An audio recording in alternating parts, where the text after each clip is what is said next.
This is Joanne Tan. In part 1, I listed 7 forces as the problems that caused the Capitol Insurrection.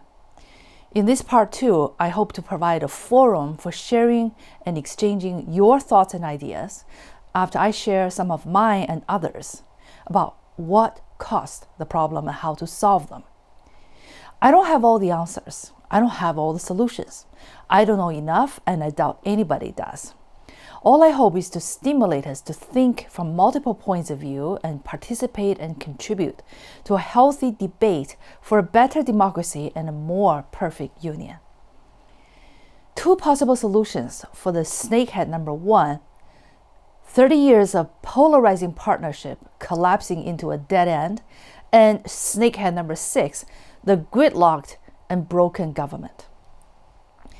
The answers may be in a parliamentary system and or the so-called ranked choice voting to improve the existing election process. I will explain next.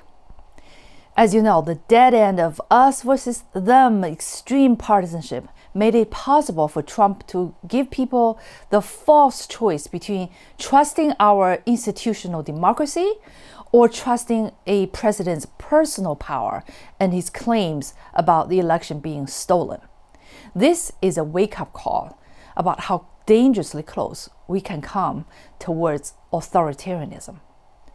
A true democracy for the well-being of citizens and the public, as opposed to serving only money and power, should not be a winner-takes-it-all self-looping cycle. Is there any democracy with multi-party representatives where diverse and minority voices are heard rather than yo-yo swinging between just 2 parties? Yes, a parliamentary system like in Germany, France, UK, Japan, and other democracies provide a voice for minority voices and therefore is more stable. It took the horror of the Nazis' Third Reich hijacking democracy into the nightmare of Hitler's authoritarianism for Germany to develop their parliamentary democracy. If we don't learn from history, history will repeat itself. If we're willing to be open-minded enough to learn from other models of democracy, they're out there now. We really don't have to lose our democracy before we seriously improve our system. No doubt, it will take a long time to transform the American polarizing 2-party system into a parliamentary system. In the interim, there is a fair and ingenious procedural way to use our existing 2-party system to avoid the partisanship dead end. It is the final 5 votes and the ranked choice voting as advocated in the book, The Politics Industry, How Political Innovation Can Break Partisan Gridlock and Save Our Democracy by Catherine Gell and Michael Porter, a Harvard Business School professor. This is how it works brilliantly. Under this new voting procedure, instead of 2 parties holding 2 primaries for electing state and federal legislators, there will be just 1 open, single ballot, nonpartisanship primary for either state or federal election, in which the top 5 candidates qualify for the general elections. Ranked choice voting means that voters rank their candidates 1 through 5. If one candidate wins 50% or more votes, that candidate is the winner. If no candidate gets 50%, drop the 5th place candidate off the ballot, but keep the second choice votes of those who voted for the now dropped off 5th place candidate, and allocate these second choice votes to the other 4 candidates and see who among the remaining 4 receive at least 50%. If one of the remaining 4 now gets 50% thanks to the second choice votes added from the dropped off 5th place candidate, a winner emerges. This is like a pretend runoff. But if there's still no majority winner among the remaining 4, no one gets 50% of the votes, take the 4th place candidate off the ballot and repeat the same runoff among the top 3 candidates by adding the second choice votes for the newly dropped off fourth place candidate to the total amounts of votes already received by the top 3 candidates, in hope that one of these 3 will get 50% or more majority votes. Otherwise, drop the third place candidate off the ballot and hold yet another runoff among the top 2 candidates by applying the second choice candidates for the third newly dropped off candidates to the last 2 remaining top 2 candidates. Whoever gets 50% or more votes among the final 2 candidates wins. This voting system would provide elections, especially congressional races, with a level playing field for centrists, third parties, and independents. This system provides a more fair, better represented, more diverse pool of lawmakers and politicians who are not extreme versions of only 2 parties, thus alleviating the gridlock and one party hating the other entrenched standoff. I have summarized these 5 thoughts of mine as the premises for the above new ranked choice voting system. A. Extreme partisanship harms our country and democracy. B. An election, primary or general, is more fair when more diverse and higher numbers of voters participate. C. Extreme partisanship prevents getting legislation passed. A centrist majority from all parties leads to bipartisanship legislation. D. The primary election for either Democrat or Republican parties leave out any chance for independent candidates. Further, since a large portion of voters of any party do not participate in the primaries, either party's primaries highly likely produce extreme versions of their party or the populists. E. This system reduces the special interest control over election results with their large donations. The final 5 voting and the ranked choice voting will be more fair, simpler, and better represented, and will minimize the vicious and destructive extreme partisanship we have been experiencing. Disclaimer: I have not read the book. Not yet. I urge those interested to read it. The above was my understanding and my own supplemental thoughts based on an article about this book, How to Break Up the Two-Party Duopoly by Arnold Kling. Possible solutions to snakehead number 2, the out-of-control social media.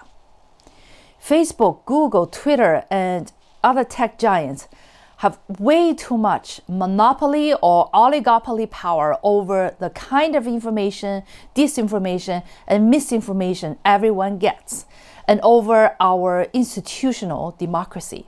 Every day, their hidden algorithms influence us with the kinds of information available to us, and unwanted ads forced upon the public. Private data of all citizens are used, misused, and sold for the gains of these monopolies. The only power above these monopolies is the United States federal government's antitrust law. Will the Biden administration have the audacity to grab the bull by the horn in protecting our national security, our privacy, our democratic institutions, and our country's unity against their unfettered powers, without jeopardizing our First Amendment right, and without killing the golden goose, the backbone of our tech-driven economy? It's not easy, but it must be done since national security and unity is at stake.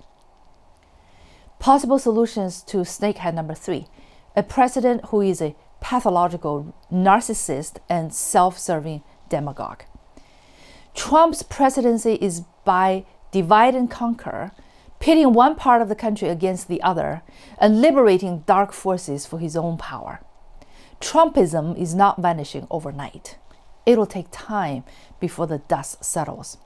For those who take our democracy for granted, I urge you to read about Joseph Stalin's Great Purge of 1937 in the former Soviet Union, where people turned on each other, even their own families, and millions got killed. Or read about China under Mao's communist regime and the Cultural Revolution, where citizens were mobilized to persecute one another. Tens, perhaps hundreds of millions of people died. Merely 50 and 60 years ago.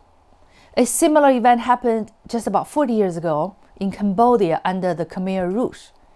And don't forget the 6 million Jews that died in the hands of the state machine in World War II, Nazi Germany. When Americans are led to choose between trusting our democratic voting system or trusting a president's personal claims, a house cannot stand if divided within, as Abraham Lincoln said. Either we stand by democracy or not. Possible solutions for snakehead number 4, systemic racism. Embracing and celebrating our diversity and everyone is equal under the law is the very essence of our democracy, our values and ideas. As long as we hold the truth to be self-evident and worth fighting for, that all men are created equal, racism and racial injustice have no place in what America stands for. The Biden administration has a golden opportunity to reform the immigration law that will keep supplying fresh blood for American innovation with talents from all corners of the world. Trump said, quote, "Don't come here anymore, we are full." The day when America closes its welcoming doors is the day when America will decline, if not already. We will lose global leadership in technology, arts, and humanity when we stop being an immigrant country. We are where we are because America is attracting the best talent from all around the world. Possible solutions for snakehead number 5, decades of decline in mass education. Had we spent a portion of our huge military budget on improving the public education system, we would not have the embarrassment of those bizarre QAnon followers, the blind faith pawns storming the Capitol, and the believers of all kinds of far-fetched conspiracy theories on social media. A nation with an expanding population of uneducated and armed masses is a time bomb in and of itself. Education does not have instant gratification and immediate short-term results to show in 4 years or 8 years, but it is the prerequisite for a functioning democracy. Who bears the responsibility to educate youth instead of sending them to either the military or to the streets or to the prisons? America has the largest incarcerated population among all industrialized nations. I hope someday that America will have the greatest number of college-educated youth in the world. Why isn't it a reality or even a possibility? Possible solutions to snakehead number 7, COVID-19 and an economic crisis. Just like public education has been neglected for far too long, the public health in America has been ignored, contrasted with cutting-edge cancer treatment technology. The pandemic has exposed many healthcare systemic problems and a lack of preparedness for public health crisis. Printing money to help Americans paying their bills is the last but necessary reactive measure, which has negative economic repercussions down the road. Can Washington come together to formulate proactive plans and playbooks for dealing with all future pandemics so that we do not ever repeat the same loss of hundreds of thousands of lives ever again? So that we can nip it in the bud before it grows out of control. Many countries are doing way better than us in handling COVID-19. Can Washington learn from our painful and humiliating failures and absorb other countries' success? Again, I don't have all the answers. Can we count on our federal government to do their job in protecting us? Can we come together to revive America and keep the American dream alive for ourselves and for our children? What do you think? Please leave thoughts, comments, and contribute to the discussion. Thank you. About the author, Joanne Tan, that's me, is the founder and CEO of 10 Plus Brand Inc. a full-service multimedia branding and brand marketing agency. I'm the brand strategist, brand builder and marketer, and consultant, leading teams of professionals to decode brand DNA, create brand structures, strategies, and stories, and amplify brands digitally with AI-enabled content marketing and digital marketing. We partner with world experts in influencer marketing, digital marketing, and other renowned marketing leaders. Thank you. See you next time.